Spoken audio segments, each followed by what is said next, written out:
Assalamualaikum warahmatullahi wabarakatuh. Halo teman-teman semuanya. Apakah kalian dalam kondisi yang sedang baik-baik saja? Semoga kita semua dalam kondisi yang baik-baik saja.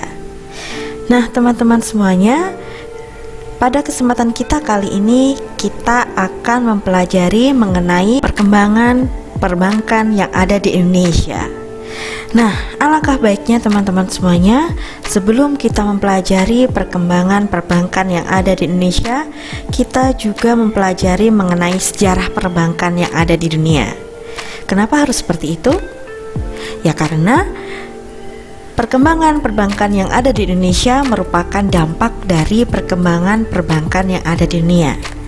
Untuk itu, marilah kita cermati satu persatu dari materi yang ada di video kali ini.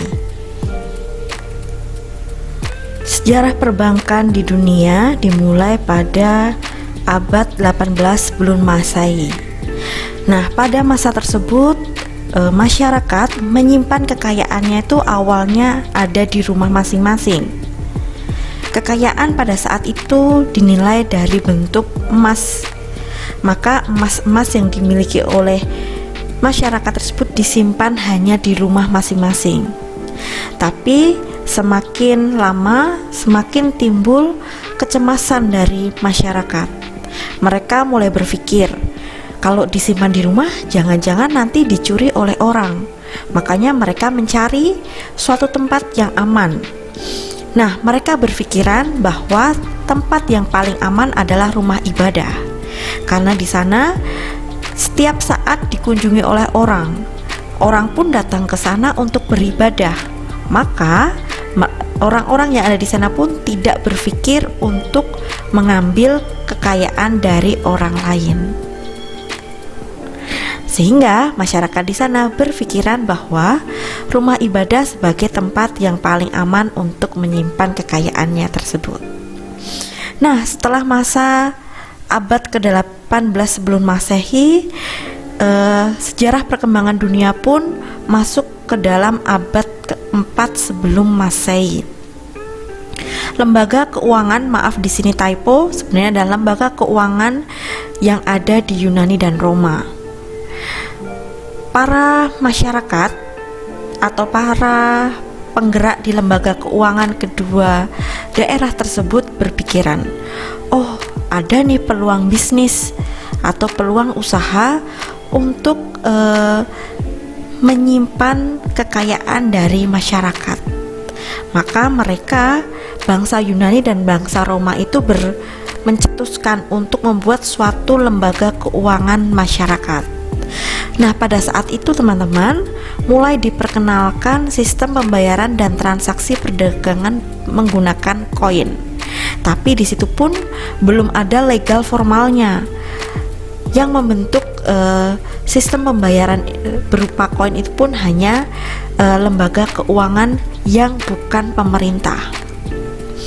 Nah, setelah abad ke-4 sebelum Masehi, masuklah step baru dunia perbankan, yaitu pada abad ke-12 sampai ke abad 14 setelah Masehi.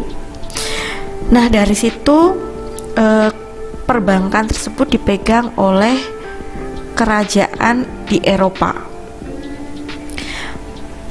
Lebih khususnya di sini adalah Italia Utara yang pengen mengikuti jejak dari Yunani. Pada saat itu juga ada masyarakat orang kaya yang ada di Italia Utara tersebut yang bernama Bardi dan Peruzzi yang menyediakan Bill of Exchange yang sekarang kita kenal sebagai cek. Bill of Exchange tersebut didapatkan masyarakat jika masyarakat tersebut menyimpan uangnya di banknya dari Bardi atau ke Peruzzi. Mereka mendapatkan sebuah surat yang saya tidak tahu namanya dulu itu seperti apa, tapi sebuah surat berharga dalam bentuk cek. Abad ke-12 sampai ke-14 setelah Masehi berakhir, timbul step baru perkembangan perbankan di dunia, yaitu abad ke-15 dan ke-16 sampai dengan abad ke-16. Pada abad tersebut sebenarnya ada keluarga namanya keluarga Medici, atau di situ keluarga Medici tersebut merupakan dinasti terbesar perbankan yang ada di dunia saat itu. Tapi sangat disayangkan, dinasti tersebut tergoda untuk masuk ke dunia politik, sehingga konsen untuk bisnis perbankan itu mulai melemah dan mengakibatkan bisnis perbankannya itu turun. Nah, melihat peluang tersebut, ada keluarga yang namanya keluarga Fagers yang menjadi abad tersebut dikenal abad ke-15 sampai ke-16 itu di dunia perbankan terkenal dengan dinasti Fager, karena di situ keluarga Medici atau dinasti Medici tersebut tuh digantikan perannya di dunia perbankan oleh dinasti Fager. Dan dinasti Fager tersebut mengumpulkan kekayaannya itu dari mengelola dana gereja dan dana kerajaan, sehingga dengan dana-dana tersebut dinasti Fager tersebut bisa membuat suatu lembaga keuangan perbankan yang bisa menggantikan oleh dinasti Medici di awal abad ke-15 tersebut, teman-teman. Nah, setelah abad ke-15 sampai dengan ke abad ke-16, di sini ada satu abad yang cukup penting juga dalam sejarah perbankan dunia, yaitu abad ke-16. Nah, kalau abad ke-4 sebelum Masehi tersebut sudah ada sistem pembayaran dan transaksi tapi dalam bentuk koin, dan koin tersebut belum di ACC istilahnya oleh pemerintah. Dan di abad ke-12 dan abad ke-14 setelah Masehi pun sebenarnya sudah dikenalkan Bill of Exchange atau cek oleh perbankannya Bardi dan Peruzzi. Tapi di abad ke-16 menggunakan embrio abad ke-4 sebelum Masehi dan abad ke-12 sampai ke-14 setelah Masehi tersebut dikembangkanlah di abad 16. Pada abad ke-16, cek tersebut sudah mulai diperkenalkan secara luas. Surat berharga pun sudah mulai diperkenalkan sebagai bukti simpanan. Sebenarnya surat berharga tersebut kan sudah dikenalkan di abad 12, tapi baru disebarluaskannya pun juga di abad 16. Dan kalau di abad keempat sebelum Masehi tadi menggunakan koin tapi belum disahkan, nah di abad ke-16 ini teman-teman, alat pembayaran dalam bentuk uang atau surat berharga tersebut sudah disahkan atau dijamin oleh pemerintah. Mohon maaf, di sini typo lagi. Sebenarnya di sini oleh pemerintah. Sehingga pedagang-pedagang yang menerima alat pembayaran tersebut sudah tidak mulai khawatir lagi. Nah, setelah abad ke-16 selesai, mulailah masuk ke abad ke-17 sampai ke abad 18. Teman-teman semuanya, abad-abad sebelumnya sebenarnya belum ada yang namanya bank nasional atau bank milik pemerintah. Sehingga untuk dana-dana dari pemerintah sebenarnya cukup riskan jika disimpan ke bank swasta. Maka teman-teman, untuk menanggulangi resiko dari penyimpanan dana-dana pemerintah di bank swasta tersebut, mulailah dibentuk yang namanya bank nasional. Nah, pergerakan bank-bank nasional tersebut berkembang cukup pesat sebagai perantara alat pembayaran antar negara. Makanya di abad 17 sampai 18 tersebut pembayaran antar negara pun dilakukan oleh bank nasional. Karena pada abad tersebut pun terjadi perang dunia ya, sehingga untuk pembayaran misalnya pembelian senjata itu dilakukan oleh bank nasional karena menggunakan dana dari pemerintah. Nah, setelah abad ke-17 dan sampai dengan abad ke-18 selesai, teman-teman, muncullah abad ke-19 sampai dengan abad ke-20. Di sini sebenarnya sudah seperti perbankan yang kita alami saat ini, tapi dengan segi IT yang belum berkembang pesat seperti sekarang. Abad ke-19 sampai ke-20 setelah masa ini, kerjasama internasional bank itu mulai ada. Ada juga bank-bank swasta yang masuk ke dalam negeri yang notabene itu merupakan bank internasional. Lalu di sini juga pembentukan bank-bank modern. Pada abad ke-19 sampai ke-20 pun juga mulai bermunculan bank-bank swasta yang lebih banyak. Tentunya sistem perbankan tersebut pun sudah berbasis teknologi, tidak seperti abad-abad sebelumnya. Nah, teman-teman semuanya, ini adalah sejarah perbankan dunia. Kalau ditanya lagi, sejarah perbankan di Indonesia mulai kapan, Bu? Nah, dimulainya dari sini cut-off-nya. Nah, mulai sini sampai dengan sini juga. Sebelumnya abad ke-16 sampai ke sini, teman-teman, sana. Perkembangan perbankan hanya berlaku di Eropa saja, tapi mulai ke abad 17-18 sudah mulai merambah ke seluruh dunia. Nah, setelah kita membahas sejarah perbankan dunia, teman-teman, mari kita masuk ke sejarah perbankan yang ada di Indonesia. Nah, kita mulai dari kondisi sebelum deregulasi. Kita mulai dari deregulasi itu sebenarnya apa sih? Deregulasi adalah sebuah aturan untuk menghilangkan atau mengurangi suatu aturan yang menghambat aktivitas ekonomi, khususnya dalam persaingan dalam pasar bebas. Nah, teman-teman pun juga bisa membayangkan adanya deregulasi ini berarti ada beberapa peraturan perbankan yang di cut off atau dihilangkan. Nah, berarti masa sebelum deregulasi itu kita bisa membayangkan di sini, teman-teman, dimulai sebenarnya sejak tahun 80-an dengan kondisinya adalah sebenarnya tidak ada perundang-undangan yang jelas mengenai perbankan yang ada di Indonesia.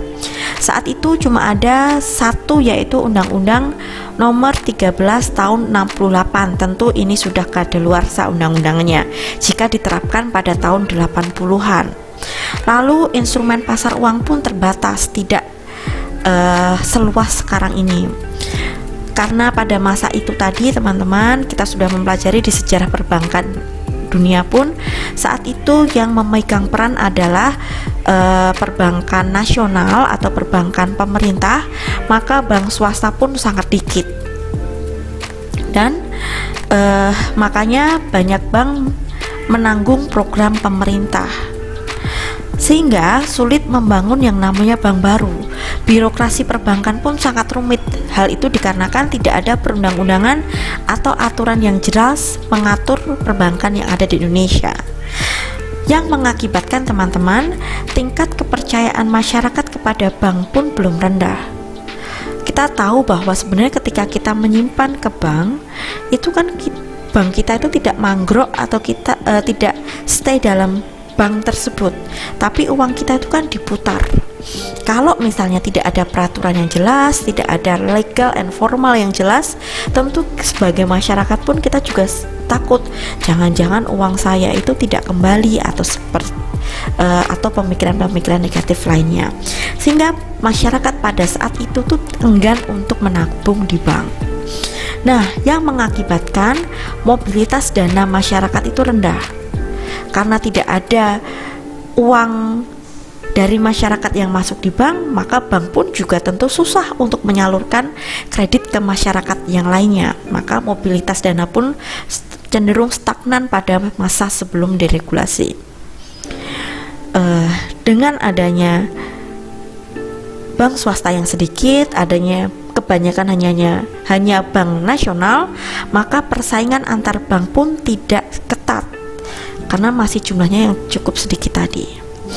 Nah, mengakibatkan, teman-teman, fungsi utama perbankan pada masa sebelum deregulasi itu sebenarnya hanya mobilisasi dana dari investor karena masyarakat belum terlalu percaya untuk menyimpan uangnya ke perbankan. sebagai memberikan jasa keuangan, membantu pemindahan jasa dan modal. Karena dari investor, lalu itu dalam bentuk modal, lalu dipindahkan dalam bentuk jasa, yaitu pinjaman. Lalu sebagai tempat sementara dana hasil pemungutan pajak. Jadi misalnya pemerintah saat itu mau memungut pajak, lalu pembayaran pajak itu diperbankan atau disimpan di bank sementara. Kalau digunakan ya tinggal diambil aja dalam bank tersebut baru digunakan gitu. Dan fungsi yang terakhir adalah mengadministrasikan anggaran pemerintah. Nah, ini adalah gambaran dari sebelum masa deregulasi. Berarti nanti setelah masa deregulasi ada kebijakan-kebijakan baru. Kita lihat setelah ini. Kondisi sesudah deregulasi. Nah, kondisi ini sebenarnya terjadi pada akhir tahun 90-an, di mana pada saat itu tuh 97-98 itu kan terjadi krisis moneter, di mana saat itu adalah tingkat inflasi yang sangat tinggi di Indonesia. Inflasi di Indonesia itu dapat dikatakan kondisi yang hyperinflation, artinya ya lebih dari 10%, hampir di atas 50% tingkat inflasinya. Maka teman-teman, untuk mengatasinya pemerintah itu mengambil kebijakan deregulasi baik di sektor real dan moneter. Kebijakan-kebijakan yang diambil pada saat itu ada banyak sebenarnya. Nanti kalian bisa cek isi dari kebijakan-kebijakan tersebut satu persatu, kalian kaji satu persatu. Tapi inti dari kebijakan tersebut adalah bagaimana caranya mengambil dana dari masyarakat untuk disimpan di bank agar jumlah uang yang beredar di masyarakat itu turun. Dengan JUB yang turun, maka tingkat inflasi pun bisa dikendalikan. Nah, setelah itu teman-teman, kebijakan kondisi sudah deregulasi tersebut dicirikan sebagai berikut. Yang pertama adalah peraturan yang memberikan kepastian hukum. Ini adalah gunanya gimana caranya pemerintah saat itu tuh gambarannya gimana caranya masyarakat bisa nabung di bank. Makanya tuntutan atau kebijakan-kebijakan yang digunakan adalah mengembalikan kepercayaan masyarakat terhadap perbankan. Maka peraturan yang pertama adalah memberikan kepastian hukum atas dana dari masyarakat tersebut itu gimana. Lalu agar dana dari masyarakat itu semakin banyak, maka jumlah bank swasta itu ditingkatkan dengan cara mempermudah pembukaan bank-bank swasta. Lalu tingkat persaingan bank itu semakin kuat karena jumlah bank swasta yang semakin meningkat tadi. Dengan adanya peraturan pemerintah terkait dengan kepastian hukum simpanan tadi, mengakibatkan kepercayaan masyarakat pun di poin keempat ini tuh meningkat. Dengan meningkatnya kepercayaan masyarakat, maka semakin banyak dana yang disimpan di perbankan, maka dana-dana tersebut pun bisa disalurkan kepada masyarakat lain yang membutuhkan dana itu lebih besar, sehingga mobilitas dana melalui sektor perbankan itu pun juga semakin besar.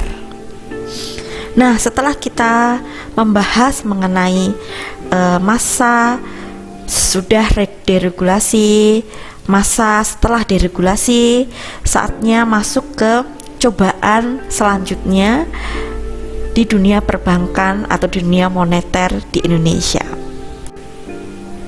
Sebenarnya kondisi saat krisis ini tidak ada perbedaan yang jauh dengan masa sesudah deregulasi tadi.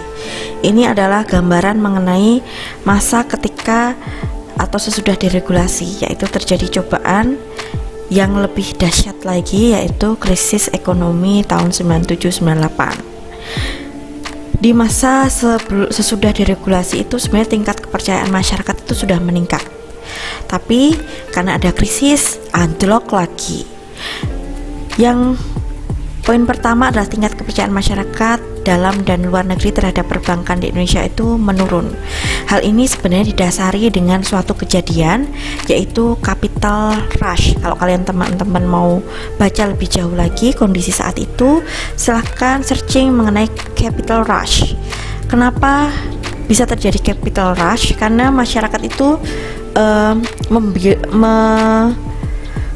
membaca sebuah berita, dan mungkin ada beberapa juga masyarakat yang sebagai dalang di dalamnya itu memaparkan kondisi ekonomi saat itu. Kondisi saat ekonomi di saat itu, Indonesia itu kan caruk maruk ya, tidak ada kepastian kita itu bakal establish untuk tahun-tahun setelahnya. Maka banyak masyarakat tuh yang berpikir jangan-jangan uangku yang ada di bank itu tuh juga akan susah untuk diambil. Nah, akibatnya sebagian besar masyarakat Indonesia itu berbondong-bondong untuk mengambil uang di bank. Dan kita tahu sebenarnya ketika kita menyimpan uang kita di perbankan tersebut, tentu uang kita tuh tidak stay dalam bank. Pasti uang kita itu tuh diedarkan dalam bentuk kredit. Nah, kalau mayoritas masyarakat Indonesia itu mengambil uangnya ke bank, maka bank itu tentu nggak ada duitnya. Nah, itu yang mengakibatkan masyarakat itu jauh tidak percaya lagi dengan adanya perbankan. Begitu. Yang mengakibatkan teman-teman, karena capital rush dan bank-bank tersebut tidak bisa memberikan uang dari masyarakat yang menyimpan tadi, mengakibatkan bank tersebut itu dalam kondisi yang tidak sehat atau diklasifikasikan tidak sehat, sehingga di situ timbul adanya spirit negatif karena bank tersebut gagal untuk memberikan tabungan dari masyarakat tadi. Nah, berkaitan dengan masalah tadi, maka muncullah penggunaan peraturan perundangan yang baru, yang notabene itu pun gagal kebijakannya, yang mengakibatkan teman-teman karena banyak bank yang tidak bisa memberikan dananya tadi, mengakibatkan bank-bank tersebut itu menjadi tutup, sehingga jumlah bank di masa sesudah diregulasi itu istilahnya sedang subur-suburnya, tiba-tiba masuk kondisi krisis yang masyarakat itu cenderung kepercayaannya anjlok, mengakibatkan jumlah banknya pun juga menurun drastis. Nah, berdasarkan hal tersebut teman-teman, langkah penting yang dilakukan oleh pemerintah saat itu adalah membuat kerangka peraturan dengan menyusun rencana implementasi yang jelas mengenai pengawasan bank. Ketika masa deregulasi itu banyak bank-bank yang bermunculan memang karena peraturan untuk membentuk bank itu kan dipermudah. Pokoknya kamu pengen bikin bank, ya bisalah kamu buka bank, gampangannya seperti itu. Tapi ketika kasih cobaan pada masa krisis, ternyata bank-bank itu, banyakkan bank-bank itu tidak bisa establish.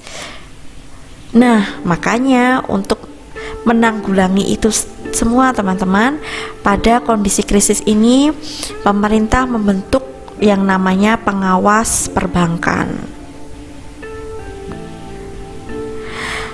dengan salah satu kebijakannya sebenarnya adalah meningkatkan persyaratan modal minimal bagi pendirian bank yang baru. Kalau dulu mungkin masa deregulasi itu sekecil saja modal yang dimiliki, tapi pada masa krisis maka ditingkatkan. Lalu untuk peraturan yang lainnya adalah menerapkan bank garanti scheme untuk melindungi simpanan masyarakat di bank. Kalau sekarang mungkin dikenal dengan LSP atau lembaga simpanan, LSP, lembaga pengawas simpanan, LPS. Nah, lalu merestruktur kredit macet. Jadi didata kredit macetnya itu siapa saja, lalu ditagih oleh pemerintah, bukan lagi perbankan tersebut, dan melaksanakan program privatisasi dan divestasi. Pada saat itu banyak bank-bank yang merger. Silahkan kalian cek bank-bank mana saja yang merger pada saat krisis ekonomi. Dan meningkatkan infrastruktur sistem pembayaran dengan mengembangkan real-time gross settlements. Nah, ini adalah kebijakan-kebijakan yang dilakukan pada saat krisis ekonomi. Gunanya untuk apa? Ya, untuk menyehatkan bank-bank yang hancur pada saat krisis tersebut. Setelah kondisi krisis pada tahun 97 sampai dengan 98, teman-teman, sebenarnya cobaan perbankan atau dunia perbankan itu belum berakhir. Karena pada masa pasca krisis ekonomi tahun 97-98 itu, sebenarnya pada tahun 2008 itu terjadi gejolak perekonomian lagi, yang kalau teman-teman cek, baca ulang, pada tahun itu kejadian besar itu diawali dengan adanya kredit macet perumahan yang ada di negara yang ada di Amerika pada saat itu, yang berdampak pada perekonomian global. Nah, pada masa itu diprediksi nih oleh para ekonom akan terjadi gejolak krisis yang sama dengan pada tahun 97-98. Sehingga banyak pelaku usaha itu segera merevisi target pendapatan, target pertumbuhan, rencana bisnisnya, dan para pelaku usaha dan masyarakat pun sebenarnya mulai melakukan kegiatan-kegiatan yang hampir sama pada tahun 97-98. Nah, karena pada tahun 2008 ini para penentu kebijakan pun sudah berkaca, jika terjadi sama dengan tahun yang sebelumnya, maka kita tuh harus ngapain. Nah, sebenarnya pada tahun 2008 ini Indonesia itu dapat peringkat yang positif, peringkat yang bagus, karena berhasil bebas dari kutukan krisis tahun 2008 yang sebenarnya itu sangat dirasakan oleh negara-negara sekitar. Nah, langkah yang dilakukan pada fase atau pasca krisis ekonomi tersebut, kegiatannya oleh pemerintah adalah, yang pertama adalah menyusun arsitektur perbankan di Indonesia. Bagaimana cara mengelola perbankan, siapa yang paling tinggi yang ada di Indonesia, yaitu tetap BI sebagai penentu kebijakan moneter atau pelaku kebijakan moneter dan lain sebagainya. Lalu serangkaian rencana dan komitmen pemerintah oleh DPR dan Bank Indonesia pun juga membentuk lembaga penjamin simpanan. Mohon maaf, ini kebalik, sebenarnya LPS ya, bukan LSP. Lalu meningkatkan kualitas kinerja perbankan dan penyaluran dana masyarakat lebih baik sebagai perantara keuntungan dengan prinsip kehati-hatian. Kalau masa-masa sebelumnya itu mungkin pihak perbankan karena untuk meningkatkan mobilitas dana yang pada tahun-tahun sebelumnya itu masih rendah, maka kucuran kredit itu kerannya benar-benar dipolkan. Artinya kredit itu tuh tidak ada, cenderung sedikit filternya. Nah, mulai pasca krisis, biar tidak terjadi krisis macet lagi yang terjadi di tahun 97-98, maka pasca krisis ini keran kredit itu sedikit diperketat dengan prinsip kehati-hatian, begitu. Nah, setelah masa pasca krisis ekonomi itu selesai, maka masuk ke pasca perbankan terkini atau sekarang.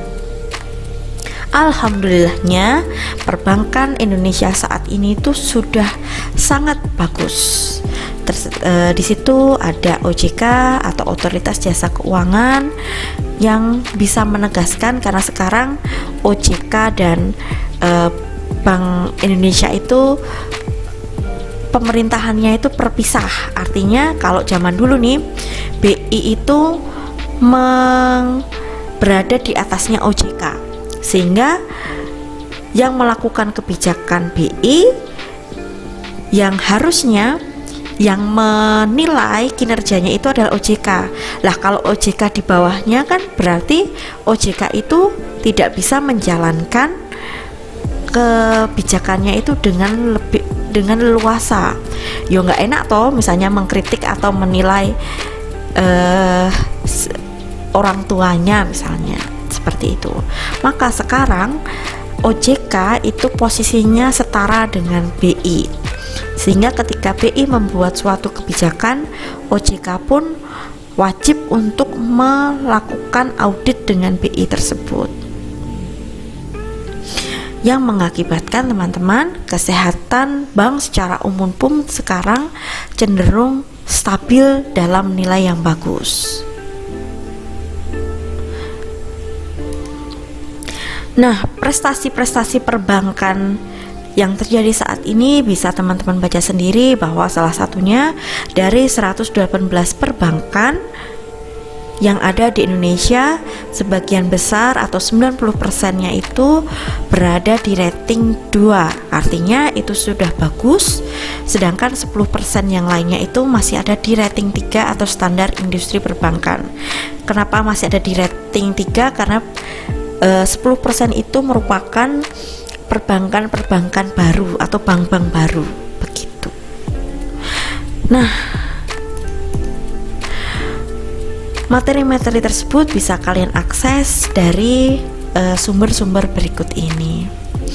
Nah, terima kasih teman-teman semuanya. Sampai jumpa di materi selanjutnya. Wassalamualaikum warahmatullahi wabarakatuh.